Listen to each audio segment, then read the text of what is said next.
My father used to say that family business was sacred, that it wasn't just about money, it was about legacy, about building something that would last generations, about passing down more than just wealth, but values, work ethic, and pride. I believed him. For 23 years, I believed every word he said. I watched him build our company from nothing, from a single office in downtown Chicago to a multi-million-dollar enterprise with over 200 employees. I was there for it all, not just in person, but in spirit, in passion, in the kind of dedication that made me lose sleep at night because I cared so much about our family's dream.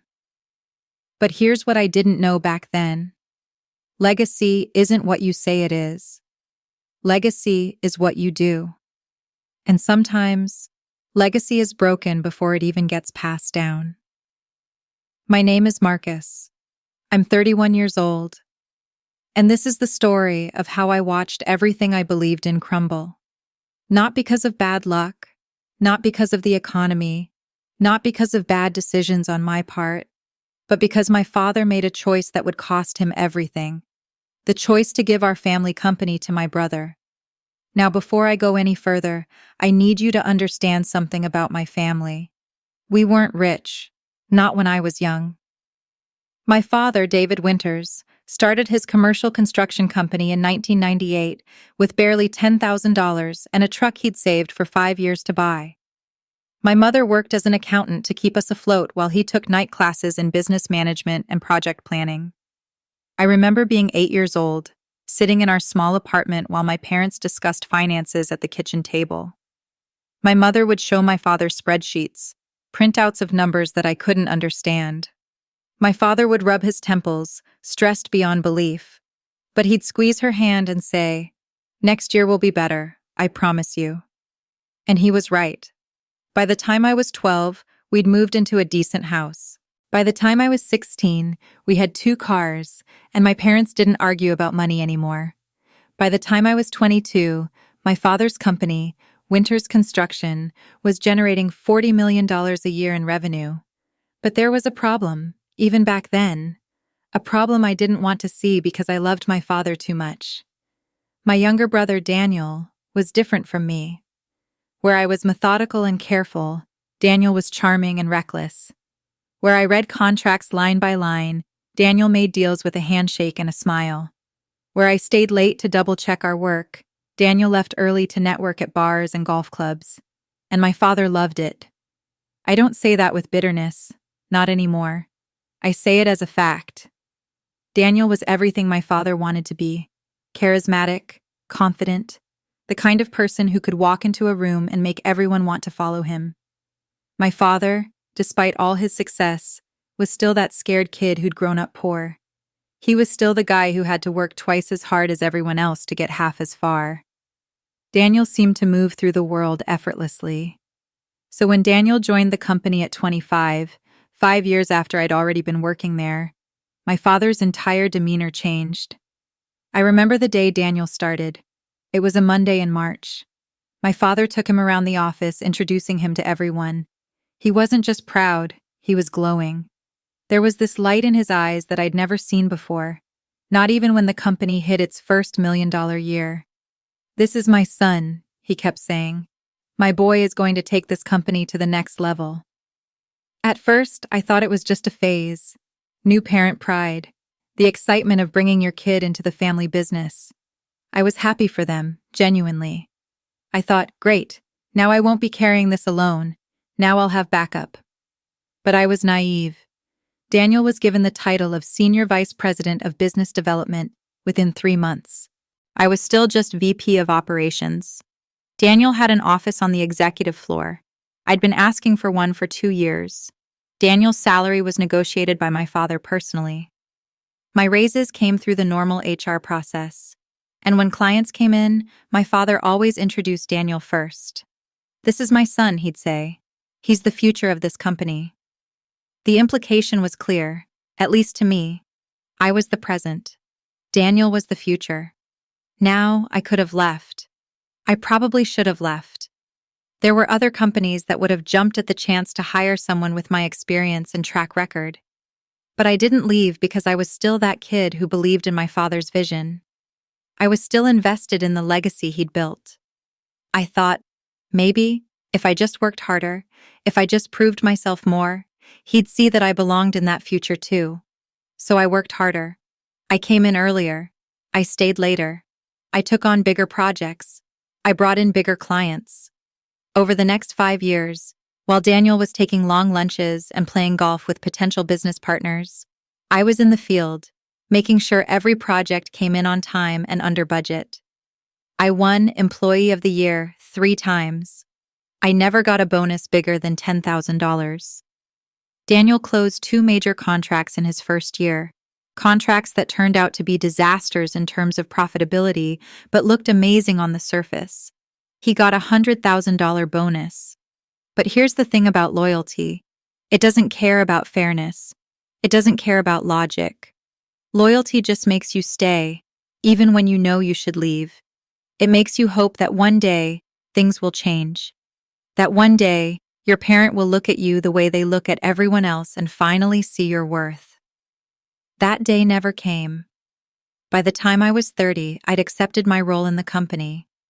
I was the reliable one, the dependable one, the one people could count on to fix things when they went wrong. But I wasn't the chosen one, and somehow I'd made peace with that, or so I thought. Let me tell you about the 5 years between Daniel joining the company and my father's announcement. These were the years when everything was breaking, but nobody wanted to see it. Daniel's strategy was simple. He looked good on paper.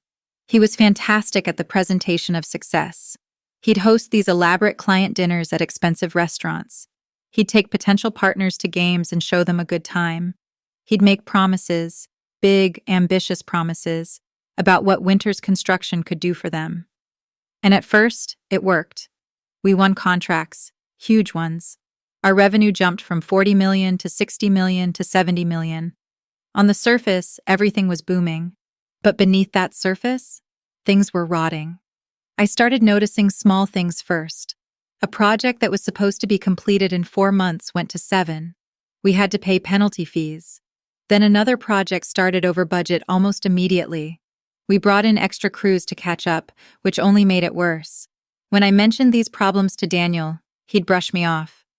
"These things happen, Marcus," he'd say, leaning back in his ergonomic office chair, the expensive one that my father had bought for him. "You're too focused on the details. You need to think bigger picture." Bigger picture. As if overlooking problems was somehow visionary.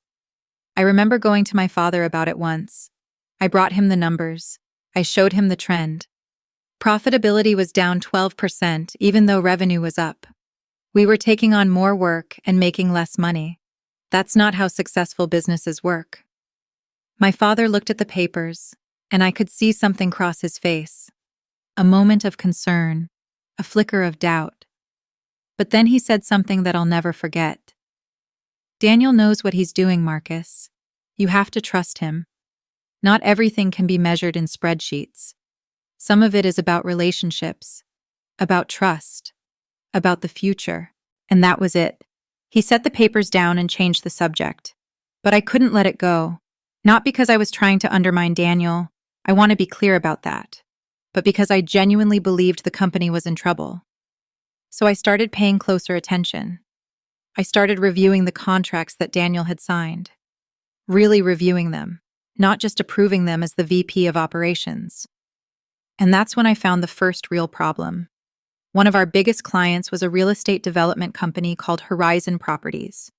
Daniel had signed us on for a 3-year contract to do all of their commercial construction. The contract was worth $40 million. It was huge. It was the kind of contract that would set our company up for the next decade. Except, Daniel had signed it at a loss. I went through the numbers 3 times. I even had our CFO, a woman named Rebecca, who'd been with us since the beginning, run the calculations separately. She came back with the same answer. "We're going to lose money on this," she said quietly, closing her laptop like she didn't want to look at the numbers anymore. "How much?" I asked.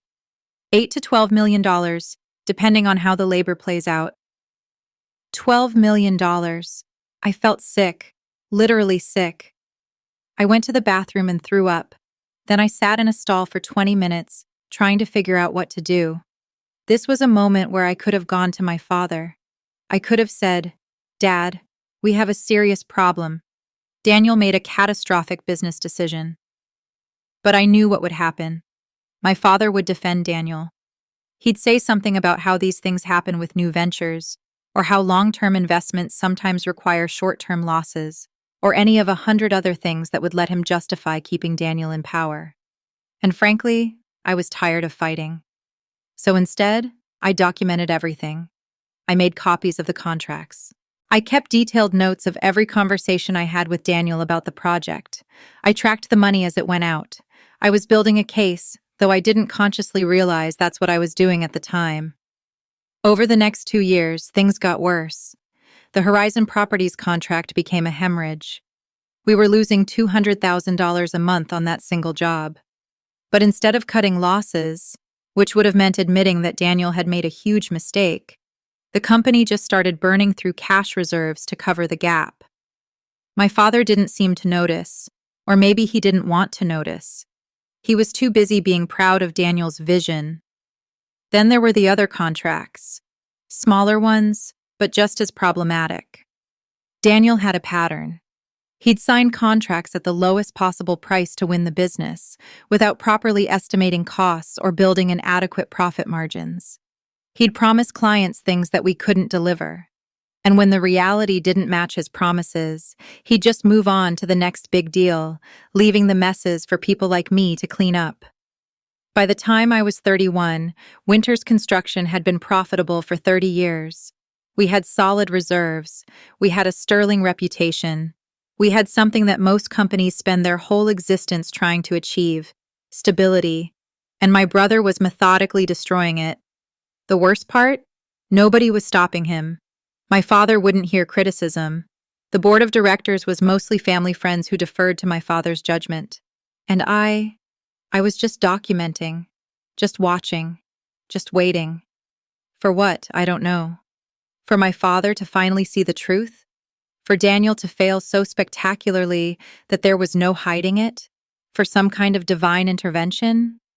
I wasn't naive enough to think that going public with what I knew would help. If I did that, I'd be the guy who tried to sabotage his brother. The traitor. The bitter younger sibling who couldn't handle not being in charge. I'd lose my job, my reputation, and my relationship with my father. Not that it was much of a relationship anymore anyway. So I stayed quiet. I kept working. I kept documenting.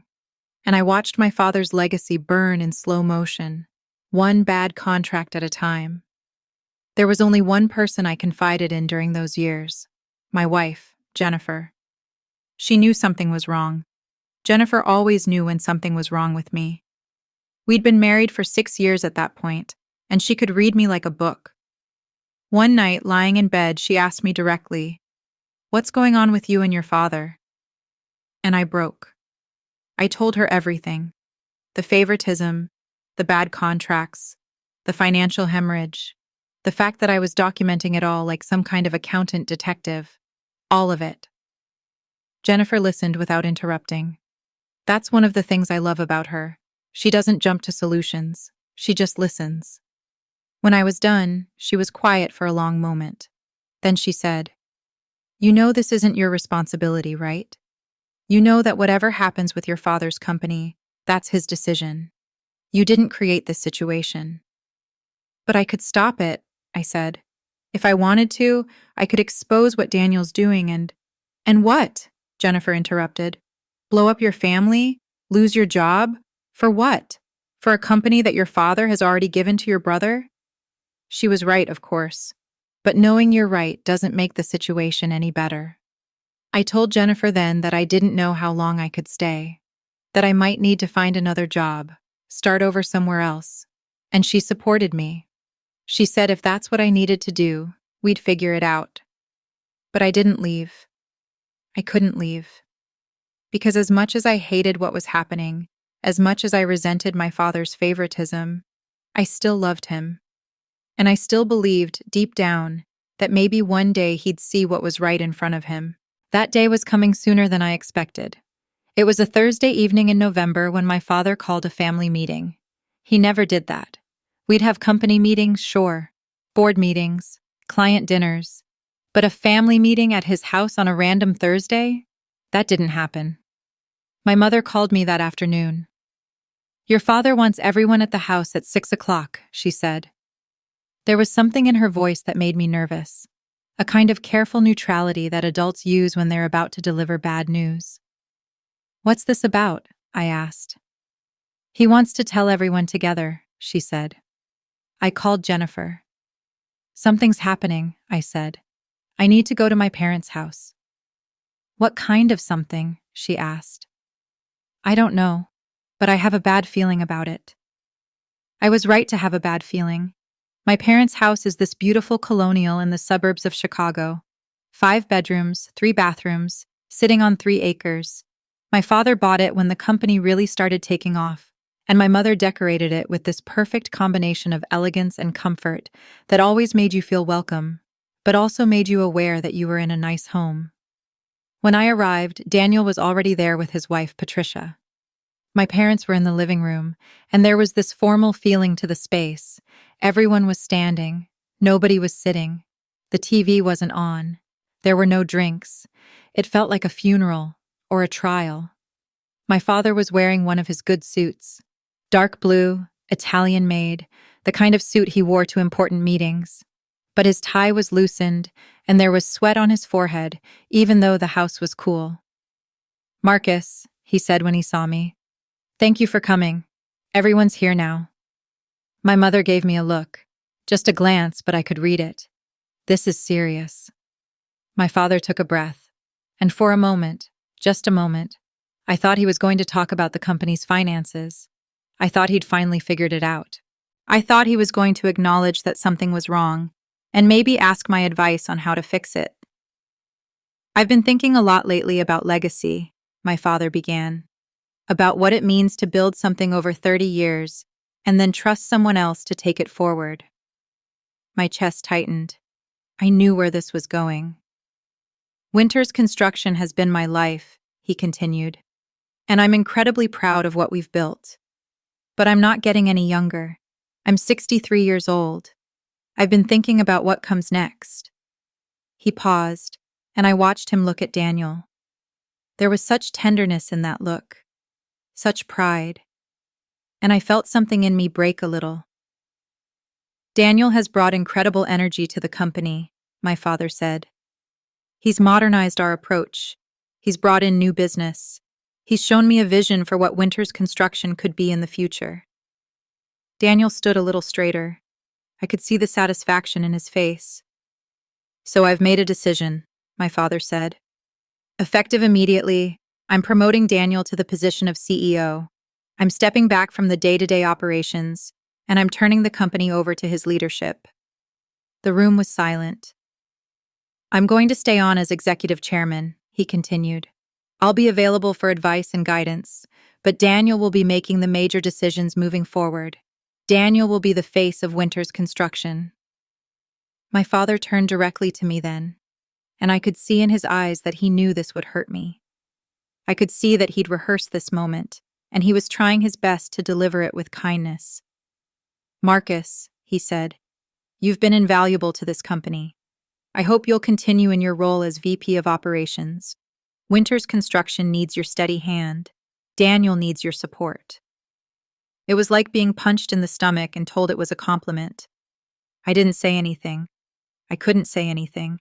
If I opened my mouth, I was going to either cry or scream, and I didn't want to do either in front of my family. Patricia hugged Daniel.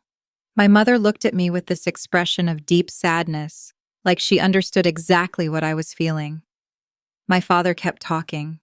He talked about his vision for the company's future under Daniel's leadership. He talked about retirement plans and succession strategies.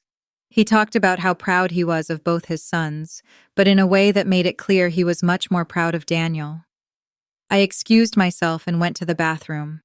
I locked the door and sat on the edge of the bathtub for 5 minutes, just trying to breathe. This was it. This was the moment I'd been dreading for 5 years. My father had chosen. He'd chosen Daniel. He'd chosen the charming, reckless, irresponsible golden child over the steady, reliable, dedicated younger son. I wanted to hate him for it. Part of me did hate him, but mostly I was just disappointed. Not in him exactly, but in the fact that I'd been right all along. My father wasn't the visionary I'd thought he was. He was just a man who loved his son more than he valued good business practices. When I came out of the bathroom, everyone was moving toward the dining room. My mother had prepared a nice dinner. My father popped a bottle of expensive champagne. There was an attempt at celebration happening around me, but I felt like I was watching it from behind glass. I drank one glass of champagne, congratulated Daniel in a voice that I barely recognized as my own, and told my parents I needed to get home. Jennifer was waiting for me. He gave him the company, I said in the car, my hands shaking on the steering wheel. I know, Jennifer said quietly. He's going to run it into the ground. Maybe. And there's nothing I can do about it. Maybe, Jennifer said again. Then she reached over and squeezed my hand. Or maybe you will find something you can do. I don't know. But right now, you need to decide. Are you going to stay at that company, or are you going to leave?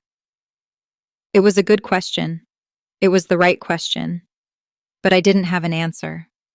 I went back to work on Monday morning. Daniel was in his new CEO office, which used to be my father's office, rearranging furniture. He'd already taken down the pictures of our father's history with the company. Pictures of the very first winter's construction crew. Pictures of the day we opened our first satellite office. Pictures of all the milestones that had gotten us here. He was replacing them with pictures of himself. Pictures of him at client events. Pictures of him at golf tournaments. Pictures of his success. Marcus, he said when he saw me. He stood up from his desk, my father's desk, really, and smiled. Thanks for coming in. I know this is a transition for you, but I'm excited about where we're going. I wanted to ask him, where are we going? Into bankruptcy? Into fraud? Into the ground? Instead, I said, congratulations on the promotion. I couldn't have done this without you, Daniel said. And the worst part was, I don't think he was lying. I don't think he knew how much of the actual work I did, how much I covered for his mistakes, how much I kept the company running while he took credit. What's your vision? I asked. For the company? Daniel leaned back in the chair. Expansion, he said. We've been too conservative, too focused on small contracts, building relationships slowly. I want to go bigger. I want to take more risks, pursue bigger opportunities. Of course he did.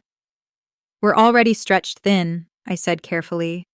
The Horizon Properties contract is a long-term investment, Daniel interrupted. Short-term losses for long-term gains. That's how you grow a company. We're losing $200,000 a month, I said. Which is why we need new revenue, Daniel said. And that's what I'm going to bring. Trust me. Trust him. Those were the words that kept echoing in my head over the next several months. I made a conscious decision to stay at the company. Not because I believed in Daniel's vision. Not because I thought things would get better, but because I wanted to see what happened. Because part of me wanted to know, if I stayed and documented everything, if I gathered all the evidence and held on to it, what would I do with it? Would I ever actually use it? I told myself I was being strategic, that I was being smart, that if things really fell apart, at least I'd have proof of what went wrong. But the truth was simpler than that. I was angry. Angry at my father, angry at Daniel, angry at myself for not being good enough to win my father's love. And anger is a terrible reason to stay somewhere. Over the next 8 months, the company's situation deteriorated faster than I'd anticipated. Daniel signed 3 more major contracts. All of them were priced aggressively. All of them had unrealistic timelines. And all of them made promises that we couldn't possibly keep. But they looked good on paper. They looked like growth. They looked like success. Our revenue jumped to $90 million. Our debt jumped to $43 million. Profitability went from a healthy 15% margin to just over 2%. I watched it happen in real time. I saw the invoices. I reviewed the contracts. I attended the meetings where Daniel promised clients things I knew we couldn't deliver. And I said nothing. Why? Because I was waiting. Waiting for the moment when it would all come crashing down. Waiting for the day when my father would finally see that he'd made the wrong choice. Waiting for some kind of vindication. But here's what I didn't expect. The waiting would be so painful. The watching would be so hard. One day, I overheard a conversation between two project managers in the break room. They were talking about quitting, both of them. "I can't keep doing this," one of them said. "Daniel keeps promising things that aren't possible. We're cutting corners just to try to meet his promises, and the quality is suffering." "I know," the other one said. "I've been here 11 years. I've never seen it like this." That night, I told Jennifer, "People are leaving, good people, people who've been loyal to the company for years." "What do you want to do?" she asked. "I don't know," I said, and I meant it. The truth is, I was paralyzed. Part of me wanted to expose Daniel immediately, to save the company and prove that I'd been right all along. Part of me wanted to watch it all burn, to see my father's face when he realized his mistake. And part of me, the part that was still a child looking for approval, wanted my father to come to me and say, "I was wrong about you. You were right all along. I'm sorry." In the absence of knowing what I really wanted, I just stayed and documented and waited.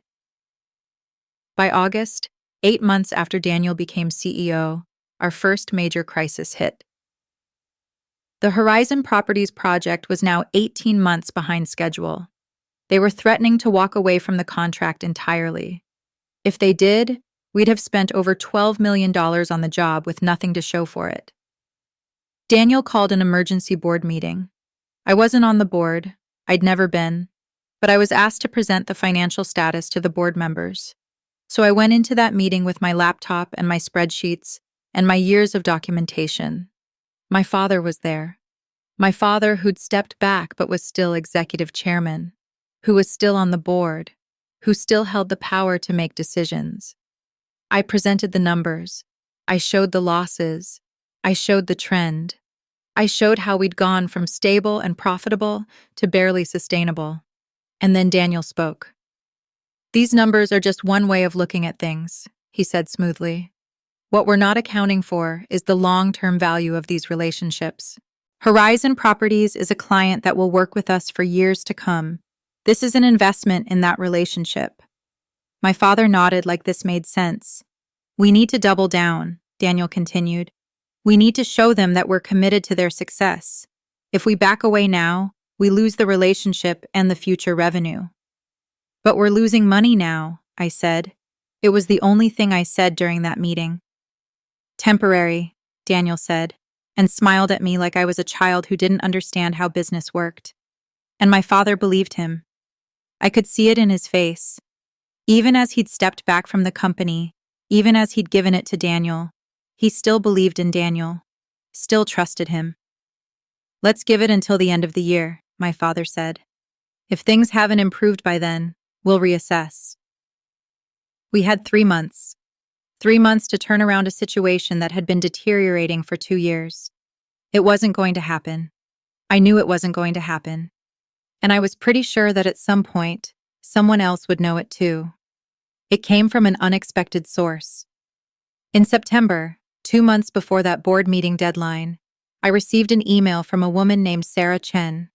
She was the CFO of Horizon Properties, and she was requesting an urgent meeting with senior leadership at Winters Construction. "There are some concerns about how we're managing their account," she wrote. "We'd like to sit down and discuss them." Daniel scheduled the meeting with her for a Thursday morning. He asked me to attend. "I want you to bring the full financial picture," he said. "Show them how much we're investing in their project. Show them our commitment." So I prepared the documents. I printed out the contracts, the invoices, the payment schedules. I brought everything that documented how much money we were losing on their job. The meeting was in our conference room. Sarah Chen came with two other people from Horizon Properties, their CEO and their in-house counsel, and Daniel came with me. Sarah started by saying something that immediately made me nervous. We've had our own accounting firm review our contract with Winters Construction. My stomach dropped. They've flagged some concerns, she continued, about the pricing structure, the timeline, and what appears to be some inconsistencies in how you're billing us. Daniel's face didn't change. He was very good at not reacting to bad news. What kind of inconsistencies? He asked. According to our review, Sarah said, you're billing us for labor that doesn't match the actual work being performed. Your invoices show 40 workers on site, but our project manager only counts an average of 28. That's when I realized Daniel wasn't just making bad business decisions. He was committing fraud. He was overbilling them. He was charging them for labor that wasn't actually happening. I felt cold. I felt like I might throw up, right there in that meeting room. That's an accounting error, Daniel said calmly. We can look into it and provide corrections. We'd like more than corrections, the Horizon CEO said. He was an older man, maybe early 70s. He looked tired. We'd like a full audit of how you've been managing our project. Of course, Daniel said. We'll cooperate completely. After the meeting ended and Sarah and her team left, Daniel turned to me. This is your department, he said. How did this happen? It didn't happen in my department, I said quietly. You're the one billing them. I authorize the billing, but you oversee operations. This is on you. And that's when I snapped. No, I said. This is on you, this entire thing. The Horizon contract, the overbilling, all of it. I've been documenting this for years. I have contracts that show you signed them at a loss. I have emails showing you promised things we couldn't deliver. I have spreadsheets showing where the money is actually going, and it's not where you're telling them it's going. Daniel just stared at me. And now, I continued, Horizon Properties is going to come back with their lawyers and their accountants, and they're going to find exactly what I've already found. They're going to find out that we've been stealing from them. We haven't been stealing from them, Daniel said. Overbilling for work that isn't being performed? That's theft, Daniel. That's fraud. You need to be careful about what you're accusing me of, he said quietly. His tone changed. It became harder, meaner. Because if you go around accusing me of fraud, you're going to look like the disgruntled VP who couldn't handle not being CEO. And for a moment, I almost backed down. I almost let him win. Because that's what I was. The disgruntled VP. The one who'd been passed over. The one who had something to gain by making my brother look bad. Except I didn't. I didn't have anything to gain. The company was going down either way. The only difference was, did I try to stop it, or did I let it happen? I'm going to document this conversation, I said. I'm going to put together a formal report of everything I've found, and I'm going to send it to our board and our legal department. Then you're fired, Daniel said. Then I'll make sure everyone knows why I was fired, I replied. He didn't have the authority to fire me. That required board approval. But we both knew he was going to try. And in that moment, I also knew. This was it. This was the moment where I had to make a choice. This was where I had to decide whether I was going to stay silent or speak up. I left Daniel's office and went directly to my own. I started pulling together everything. Every contract, every invoice, every email, every spreadsheet, every piece of documentation I'd been collecting for 5 years. It took me 6 hours.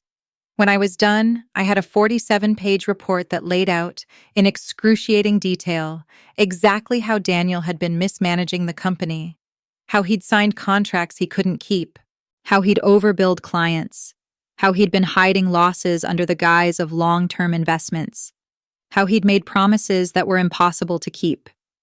The report wasn't an accusation. It was a fact pattern. It was evidence. I sent it to the board members, including my father, with a cover email that said I was requesting an immediate meeting to discuss financial irregularities. Then I called my father. I sent you a report, I said. You need to read it. Marcus, what's this about? He asked. He sounded tired. It's about the company. It's about Daniel.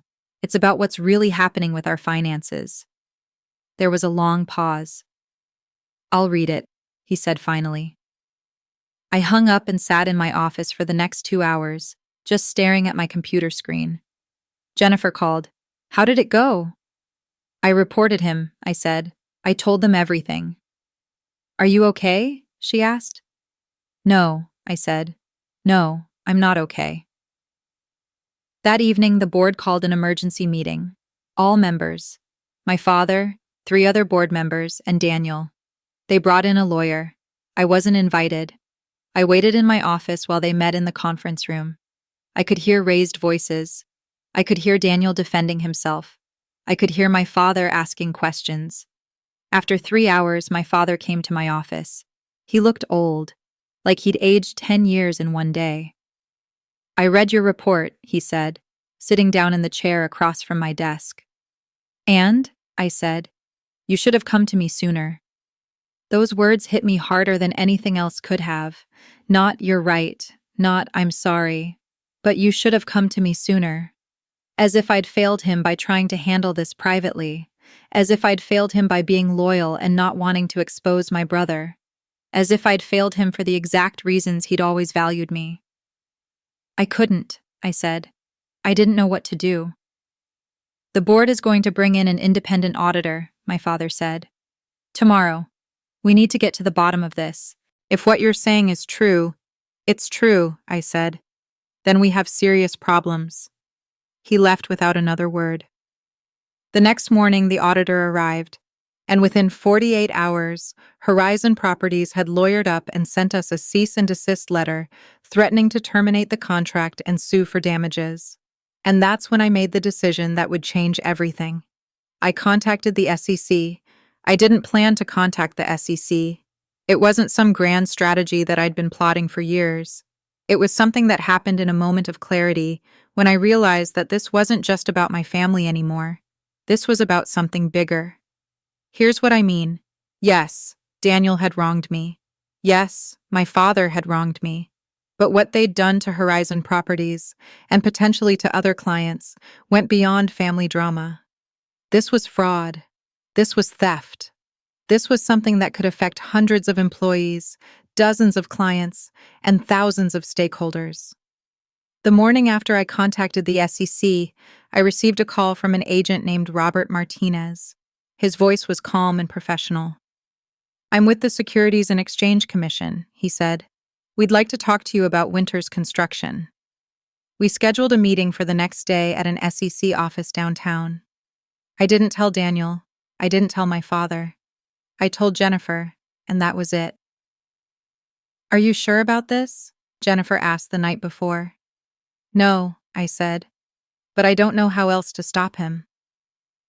The SEC office was exactly what I expected. Bland, corporate, filled with people in dark suits who looked like they'd seen worse things than what I was about to tell them. Agent Martinez met me in a small conference room. He had another agent with him, a woman named Angela Torres, who specialized in construction fraud. Tell us what you know, Martinez said, turning on a recording device. So I did. I told them everything. I told them about the contracts, about the overbilling, about the losses that had been hidden, about Daniel signing deals he couldn't keep, about years of bad decisions masked by charisma and networking. I brought all my documentation, all 47 pages of my report, plus the original contracts, the spreadsheets, the emails. Martinez and Torres took notes. They asked questions. They didn't seem surprised by anything I was telling them. This kind of thing happens more often than you'd think, Torres said. Ambitious person gets promoted too fast, realizes they don't actually know what they're doing, starts making increasingly risky decisions to cover up the earlier bad ones. Have you contacted anyone else about this? Martinez asked. The board of directors, I said. My father. They've brought in an independent auditor. And they know you're here? No. We may need to accelerate our investigation, Martinez said. If they're bringing in an auditor, someone on Daniel's side might start destroying documents. Do you have all the originals of these contracts? Yes, I said. Everything. Originals, copies, my analysis, all of it. I'm going to send an agent to your house tonight, Torres said. We're going to secure these documents and make copies. We'll need you to sign an affidavit swearing that you've told us the truth. Okay, I said. I also need to warn you about something, Martinez said. Once we go down this road, your family situation is going to get very messy. The SEC doesn't investigate quietly. We issue subpoenas. We request documents. We interview people. Your father is going to know that you're the one who brought us in. I nodded. I understood. I'd already accepted that possibility. There's also the question of your employment, Torres added. Once this becomes public, you probably won't be able to stay at Winter's Construction. I know, I said. And you're okay with that? Was I okay with it? I thought about the company I'd spent 13 years building. I thought about the reputation I'd spent my entire career building. I thought about the fact that I'd be the guy who turned in his own brother. No, I said, but it's the right thing to do. An SEC agent came to my house that night. We spent 3 hours copying documents, organizing files, creating a paper trail that was undeniable. By the time he left, I had a folder of copies and a sense of profound sadness mixed with relief. I'd done it. I'd actually done it. The next morning, Daniel was arrested at his home. Federal agents showed up at his door with a warrant. They led him away in handcuffs, while Patricia watched in shock. The news spread through the office like wildfire. By noon, everyone knew. By 2 p.m., the local news was running the story. Local CEO arrested on federal fraud charges. My phone started ringing immediately. My mother called, crying, "What did you do, Marcus? What did you do?" My father called, "Is this you? Tell me this isn't you." Daniel's wife Patricia called, screaming at me, "How could you do this to him? How could you betray your own brother?" Employees were texting, asking if their jobs were safe. Clients were calling, canceling contracts. The company I'd helped build was imploding in real time, and I was the one who'd set the explosion in motion. I stayed at work that day, sitting in my office while everything fell apart around me. By 5 p.m., my father had called an emergency board meeting. I wasn't invited, but I went anyway. The board was assembled in the conference room, my father and 3 other members. They all looked at me when I walked in. I reported Daniel to the SEC, I said before anyone could speak. Based on financial irregularities and fraud, the evidence is overwhelming. I had no choice. My father didn't look at me. He stared down at the table. "You turned in your own brother," one of the board members said. "I turned in someone who was defrauding clients and destroying the company," I said. "He happens to be my brother, but that doesn't change what he did." "I need you to take a leave of absence," my father said quietly. "What?" I said. "Effective immediately. You're on unpaid leave. We need to separate you from this investigation. We need to make it clear to clients and employees that you don't represent the company, and the company doesn't represent you." "So I'm being fired," I said. "You're on leave," my father said. "For now." "For how long?" He didn't answer. I left the office that day and didn't go back. The SEC investigation lasted 6 months. During those 6 months, my life transformed completely. I went from VP of operations at a successful construction company to unemployed, estranged from my family, and testifying in federal court. The investigation uncovered far more than I'd initially documented. Daniel hadn't just mismanaged contracts, he'd actively falsified records. He'd created fake invoices. He'd submitted fraudulent timesheets. He'd been lying to clients about project status for years, and he wasn't working alone. One of our accounting managers, a guy named Tom, had been helping him.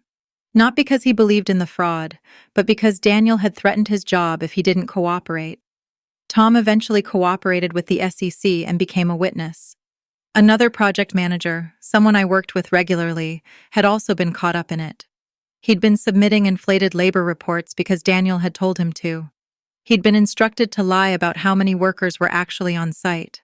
By the end of the investigation, the SEC had found evidence of $34 million in fraudulent billing over a 3-year period. $34 million. That was more than the company's annual revenue. Daniel's defense was that he didn't know these things were happening, that he'd trusted people, that he was a victim of his own leadership team. But the emails told a different story.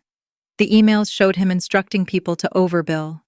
The emails showed him asking for inflated invoices. The emails showed him aware of the discrepancies and choosing to ignore them. In February, 4 months after his arrest, Daniel pleaded guilty to wire fraud and conspiracy. He faced up to 20 years in federal prison. He ended up with 8. When I heard the sentence, I felt nothing. Not satisfaction, not vindication, just empty. Winters Construction filed for bankruptcy in March. We had clients who'd been overcharged by millions. We had employees who'd lost jobs. We had creditors who were never going to be paid. And we had a legacy that was shattered. My father became a ghost during those months. He didn't return calls. He didn't go to the office. I heard from my mother that he was mostly staying in the house, staring at walls. In May, after the bankruptcy was official, my father called me. "I need to see you," he said. Jennifer drove me to my parents' house. It was the first time I'd been there since the night of Daniel's announcement, almost a year ago. My father looked like he'd aged 20 years. His hair had gone completely gray. He'd lost weight. He looked frail, like his body was just now catching up with what his mind had known for months. We sat in the living room, the formal living room, not the comfortable one, and didn't speak for a long time. "I should have listened to you," he said finally. Those were the words I'd wanted to hear for so long, but hearing them now, they didn't feel like victory. They felt sad. "Yeah," I said. "Why didn't you force me to listen?" he asked. "Why didn't you make me see?" "Because you didn't want to see," I said. "Because you loved him more than you valued the truth." My father flinched like I'd hit him, and then his face crumpled, and he started crying. I'd never seen my father cry before. Not when my grandmother died. Not when the economy crashed in 2008, and we almost lost the company then too. But now, at 63 years old, my father broke. I wanted to go to him. I wanted to comfort him. But I couldn't. There was too much hurt between us, too much disappointment. "I'm sorry," he said. "Marcus, I'm so sorry. I was so proud of him. I saw myself in him in a way I never saw myself in you. And that was wrong. That was so wrong." "Yes," I said. "It was." "What do I do now?" my father asked. "The company is gone. My savings are going to lawsuits. My reputation is destroyed. And I've lost my son." "You have another son," I said quietly, "if you want him." We didn't reconcile that day.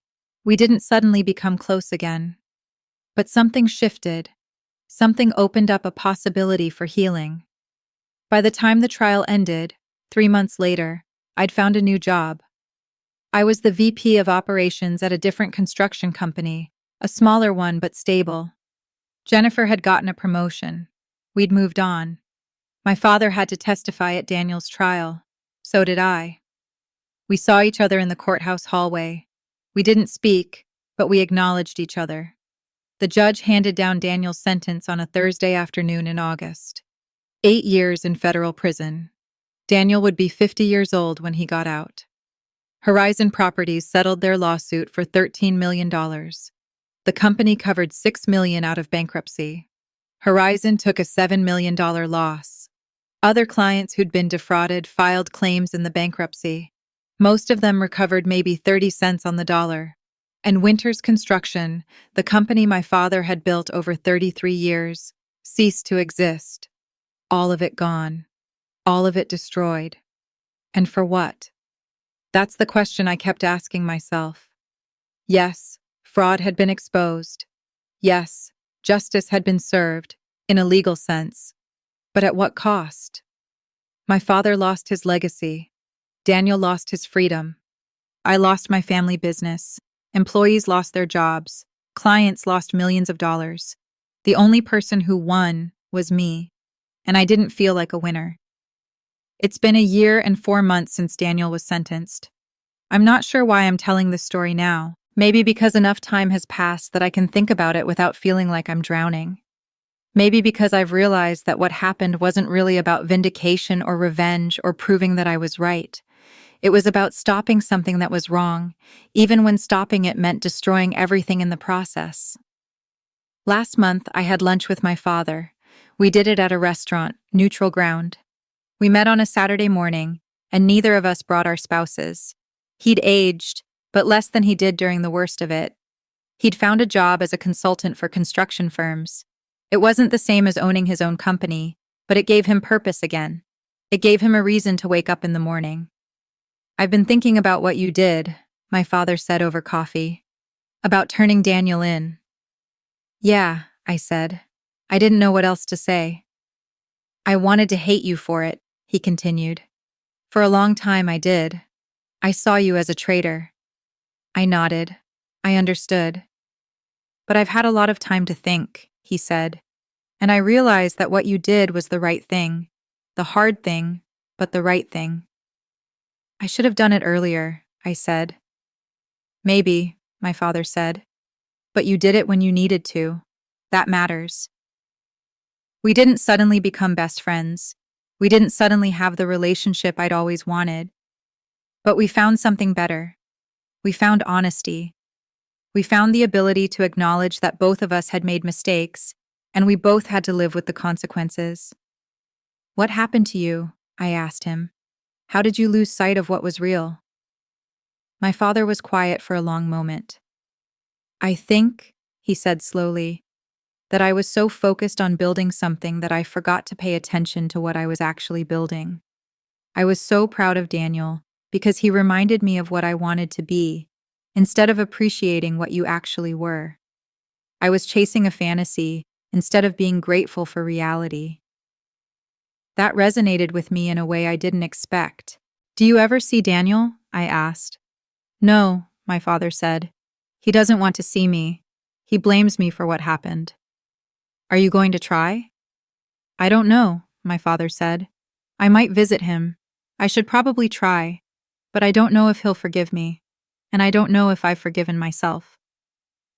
We finished lunch, and when we left the restaurant, my father hugged me. It was awkward. We're not a family that hugs easily, but it was real. Since then, we've had dinner a few more times. We talk about work, about sports, about nothing in particular. We're not close, but we're no longer estranged. As for Daniel, he's serving his sentence at a federal prison in Colorado. I've never visited, and I don't plan to. Patricia divorced him 2 years into his sentence. She took her maiden name back and moved to California with their 2 kids. I don't blame her.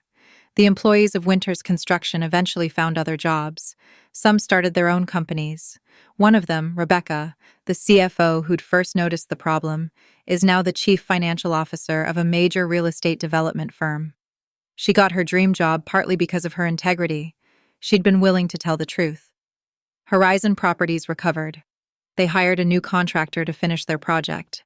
It was painful and expensive, but they're still in business, still thriving. And Winters Construction? Its name lives on in a few scattered memories. Some old employees still talk about what could have been.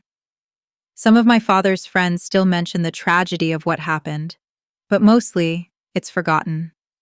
Another business failure, another cautionary tale. Jennifer asked me once, about 6 months after everything ended, "Do you regret it? Do you regret turning Daniel in?" I thought about that question for a long time before answering. "I regret that it was necessary," I said finally. If Daniel had been honest, if my father had seen what was really happening, none of this would have occurred. But did I regret doing the right thing? No, I've never regretted that. "Even though it cost you so much?" she asked. "Yes," I said. "Even though it cost me so much. Maybe especially because it cost me so much. The things that matter, The things that are truly right, they usually do cost something. Here's what I've learned through this whole experience. Love is not the same as loyalty. My father loved Daniel, but his loyalty to that love blinded him to what was real. I was loyal to my father and the company, but I had to choose between that loyalty and what was right. I chose what was right. Success without integrity is just beautiful disaster waiting to happen. Daniel had the appearance of success for a while. He had confidence, he had clients, he had revenue. But it was all built on fraud, and it collapsed. And maybe the most important thing I've learned, your family doesn't define you. The choices you make do. I could have stayed silent to protect my brother. I could have left the company to protect myself. But instead, I chose to do the hard thing, the right thing, even knowing it would cost me everything. And I'd do it again. Not because I enjoy being right, not because I wanted to see my family suffer, but because there's a difference between what you want and what you need. What I wanted was a loving relationship with my family, to feel valued and appreciated. What I needed was to know that I'd done the right thing, even when it cost me everything. In the end, sometimes those two things are incompatible, and you have to choose. I think about this story often, not because I'm proud of what happened, I'm not, but because it taught me something about life that I don't think you can learn any other way. We tell ourselves stories about loyalty. We tell ourselves that family comes first, that you stick by people you love no matter what. And there's truth in that. Family should come first. But what happens when someone you love is doing something deeply wrong? What happens when their actions are hurting not just you, but dozens of other people?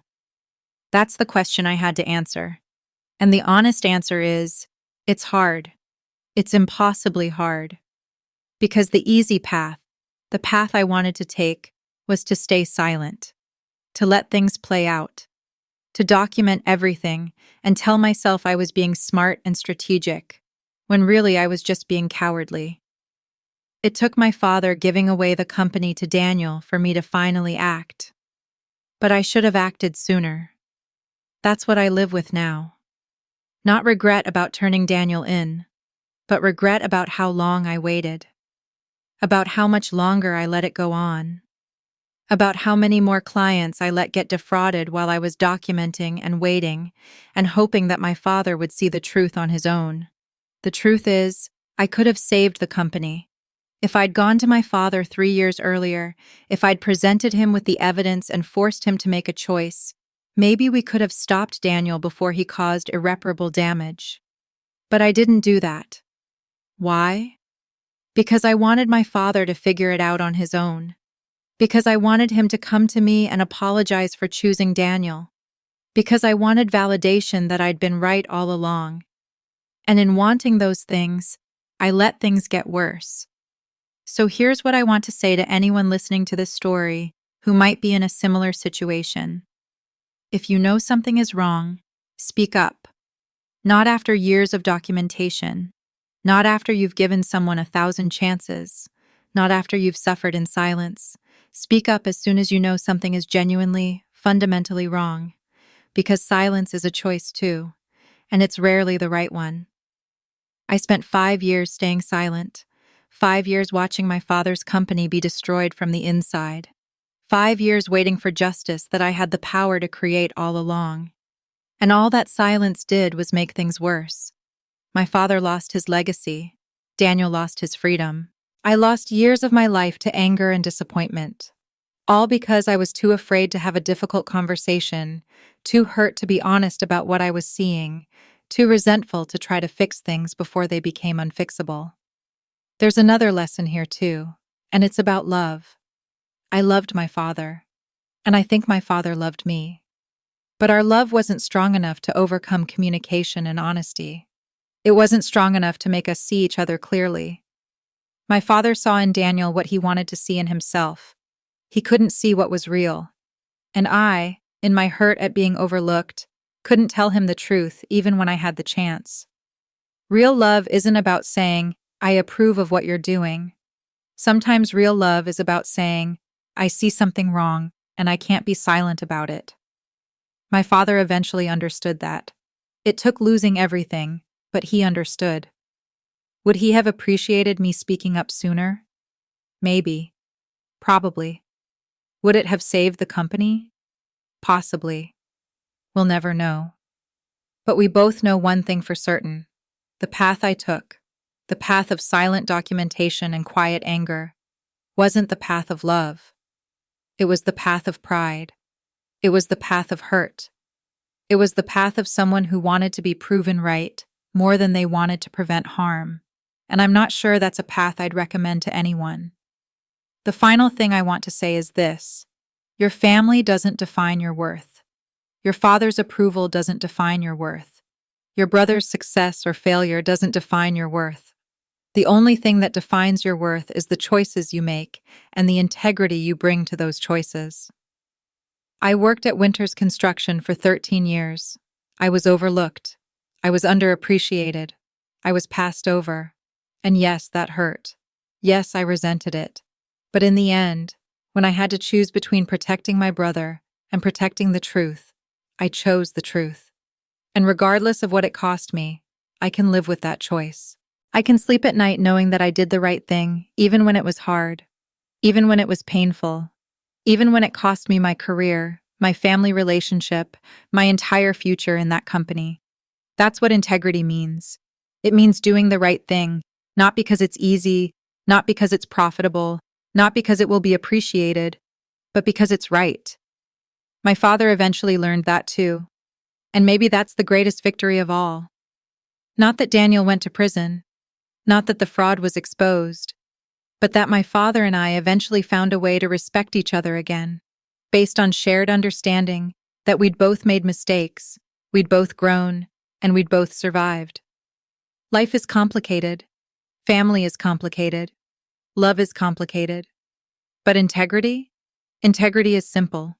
Do the right thing, even when it costs you, even when you're afraid, even when it destroys everything you've built.